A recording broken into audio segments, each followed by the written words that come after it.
नमस्कार. द्वारकाज किचनमध्ये आपलं स्वागत आहे. चला तर आज पोळा आहे आणि आज आपण पारंपरिक पद्धतीने बैलपोळा कसा साजरा करता ते थोडक्यात बघूया. कारण प्रत्येक भागातली पद्धत वेगळी वेगळी आहे. आपण श्रावण महिन्यामध्ये सुद्धा भरपूर सण साजरे करतो आणि श्रावण महिन्यामध्ये आपण पूर्ण महादेवाची पूजा करतो. महादेवाचं वाहन हे नंदी आहे आणि नंदीच्या स्वरूपामध्येच हे बैलपोळा साजरा केला जाते. कारण श्रावण महिन्याच्या शेवटी जी येणारी अमावास्या आहे, पिठोरी अमावास्या, त्या दिवशी हा बैलपोळ्याचा सण असते. महाराष्ट्रामध्ये सुद्धा खूप मोठ्या प्रमाणामध्ये हा बैलपोळा सण साजरा केला जाते.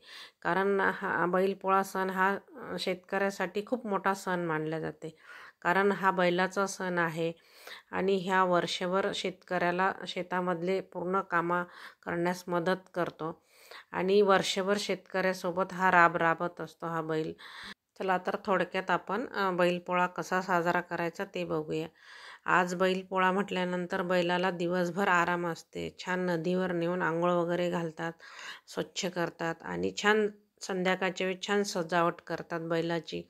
त्यानंतर ते गावामध्ये मिरवून आणतात. संध्याकाळी त्याची पूजा केल्या जाते आणि नैवेद्यासाठी आमच्याकडं पुरणाचंच नैवेद्य केल्या जाते. कारण पोळा म्हटल्यानंतर पुरणाच्या पोळीचंच आमच्याकडं हा मान असते. त्यामुळे प्रत्येक घरात तुम्हाला पुरणाच्या पोळीचंच नैवेद्य केलेला दिसेल.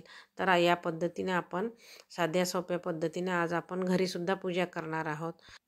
तर मी पुरणाचा स्वयंपाक करून घेतलेला आहे. पुरणाची पोळी, आमटी, भात, कुरडई, पापड, भजे आणि नैवेद्य भरून ठेवलेला आहे. आता मी घरी जे मातीचे बैल आणलेले आहे तर त्याची कशी पूजा करायची थोडक्यात ते पण तुम्हाला दाखवते. एक पाट घेतला, पाटावरती छान लाल कपडा टाकला, त्यावरती मी गहू टाकले, मध्यभागी स्वस्तिक काढली, स्वस्तिकवरती मी गाय ठेवली, साईडला बैल ठेवले. तुम्ही 2 बैल आणू शकता किंवा 5 आणू शकता तुमच्या आवडीनुसार, पण त्याच्यासोबत गाय नक्की आणा. कारण गाय ही असलीच पाहिजे पूजेसाठी. आणि पाटावर हे गाय बैल सगळे मांडून घेतले मी. त्यांना हळदी, कुंकू, अक्षदा, फुलं वाहून घेतले.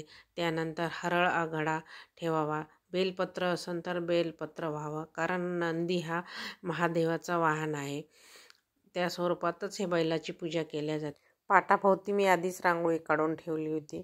त्यानंतर मी दिवा लावून घेतलेला आहे, साईडला ठेवलेला आहे आणि अगरबत्तीसुद्धा लावून घेतलेली आहे. आणि आपण जो पुरणाचा नैवेद्य बनवलेला आहे तो सुद्धा आता आपण दाखवून घेऊया.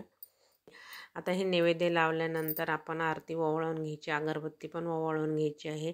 आणि दुसऱ्या दिवशी हे जे नैवेद्य आपण ठेवले ते तुम्ही गाईला वगैरे चारू शकता किंवा तुमच्या जवळपास कुठं बैल वगैरे असेल तर तुम्ही ते त्यांना चारू शकता.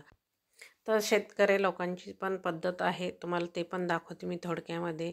छान ते आंघोळ वगैरे घालून दिवसभर त्यांना चारा खाऊ घालतात आणि त्या दिवशी त्यांना आरामच असते.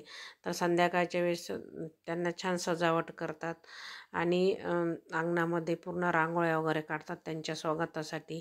आणि ते बैल घेऊन आल्यानंतर त्यांच्या पायावर पाणी घालतात, हळदी कुंकू लावतात, अक्षदा सोनं लावून छान ओवाळून घेतात आणि त्यांना पुरणाच्या पोळीचंच नैवेद्य लावल्या जाते. गहू खायला घालतात त्यांना. आपण जे बैलगाडी म्हणतो त्या बैलगाडीला जू असते, तर तो जू आज बैलाला दाखवत नसते.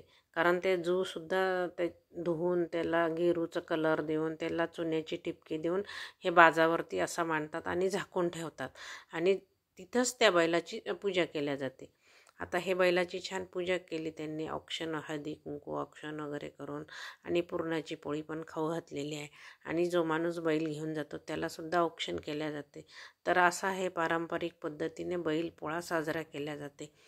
तर तुमच्याकडं कसा साजरा केला जाते तर मला कमेंटमध्ये नक्की लिहून पाठवा.